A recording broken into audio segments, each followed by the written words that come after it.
السلام علیکم ورحمۃ اللہ وبرکاتہ۔ امید ہے مزاج بخیر ہوں گے۔ ہمارے ہاں بے اصولی کو اصول، بدگمانی کو یقین اور جھوٹ کو سچ ماننے کی روایت پڑ چکی ہے۔ جو اہل بصیرت ہوں وہ ہمیں اندھے معلوم ہوتے ہیں، جو گونگے ہوں وہ ہمارے خطیب بن جاتے ہیں، جو منافق ہوں ہم ان کی بیعت کر لیتے ہیں، جو کھوٹے ہوں انہیں ہم کھرا گردان لیتے ہیں۔ در حقیقت ہم قوم نہیں بلکہ ہجوم ہیں، اور ہجوم بھی ایسا کہ جن کی فطرت میں بھیڑ کی فطرت شامل ہے، یعنی ہجوم ہوتے ہوئے بھی ہمارا طرز عمل، ہمارا طریقہ کار اور ہماری وضاقتہ اس طرح کی ہو چکی ہے کہ ہم ایک کے پیچھے ایک چل پڑتے ہیں۔ جیسے بھیڑیں قطار در قطار ایک دوسرے کے پیچھے چلتی ہیں، ٹھیک ویسے ہمارا بھی یہی وتیرہ بن چکا ہے۔ ایسے ہی کچھ تھوڑے دن پہلے دیکھنے میں آیا کہ جب آمنہ ملک اور عظمی خان کے مابین ایک تنازع کھڑا ہوا، جس کی وجہ تمام لوگوں کے سامنے ہے، لیکن افسوس مجھے ان لوگوں پر ہے جو عظمی خان کی وکالت کرتے رہے، حالانکہ یہ معاملہ نہ تو تشدد کا ہے نہ بے رحمی کا، بلکہ یہ معاملہ غیرت کا ہے۔ آمنہ ملک کی جگہ کوئی بھی عورت ہوتی تو وہ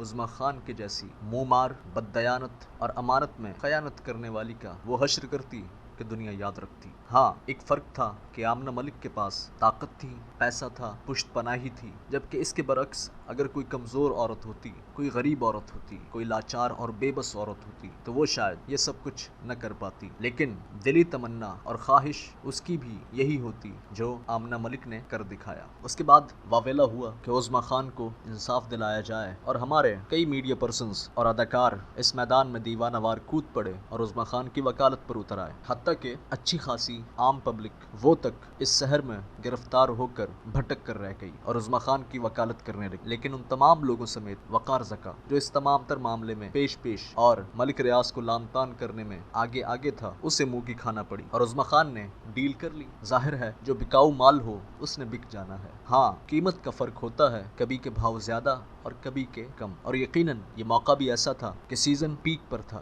ڈیمانڈ عروج پر تھی، اور بروکر کے طور پر وقار زکا نے بہت ہی اہم کردار ادا کیا، اور بالآخر عظمی خان نے ڈیل کر کے اپنا کیس اور معاملہ واپس لے لیا۔ اب وقار زکا صاحب عظمی خان اور عثمان ملک کے مابین صلح صفائی کروانے کا نیا پنڈورا باکس کھول چکے ہیں۔ ہم یہ کیوں بھول جاتے ہیں کہ یہ اسلامی جمہوریہ پاکستان ہے، یہاں پر ایسے رشتوں کی اوقات کچھ نہیں، ایسی قربتیں، ایسی محبتیں اور ایسے ناطے سوائے لعنت کے اور منہ کالا کرنے کے کچھ نہیں ہوتے۔ اگر صحیح معنوں میں اس تمام تر معاملے میں سزا کا مستحق تھا تو وہ تھا عثمان ملک، جس نے اپنی بیوی کو دھوکہ دے کر ایک غیر عورت کے ساتھ ناجائز تعلقات استوار کیے۔ اس کے بعد عظمی خان، جس نے یہ جانتے بوجھتے ہوئے عثمان ملک کے ساتھ غیر قانونی اور غیر شرعی رشتہ استوار کیا کہ وہ شادی شدہ ہے لیکن پیسہ بولتا ہے، اور جو جسم پیسوں کے لیے گام گام پر نیلام ہونے کو تیار ہوں، ان کے نزدیک نہ تو کوئی ناطہ اہمیت رکھتا ہے نہ کسی رشتے کا تقدس ہوتا ہے۔ ایسا ہی کچھ عظمی خان نے کیا، لیکن مسئلہ یہ ہے کہ جب بھی ایسی فاحشہ عورتوں کے ساتھ کوئی سین ہوتا ہے تو یہ نیک، پارسا اور شریف بن جاتی ہیں۔ جب آمنہ ملک نے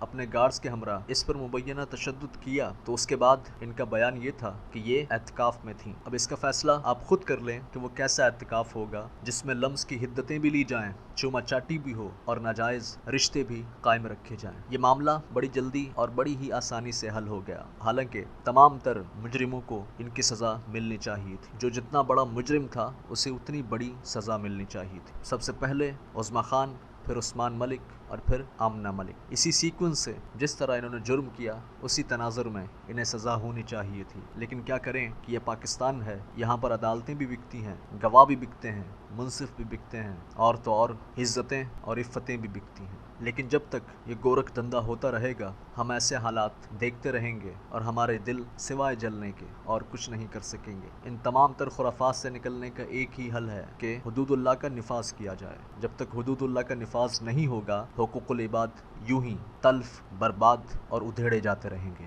اللہ ہمارے حالوں پر رحم فرمائے۔ ملتا ہوں انشاءاللہ اگلی ویڈیو میں، تب تک اپنا اور اپنے ارد گرد کے لوگوں کا خیال رکھیں۔ اللہ ہمارا حامی و ناصر ہو۔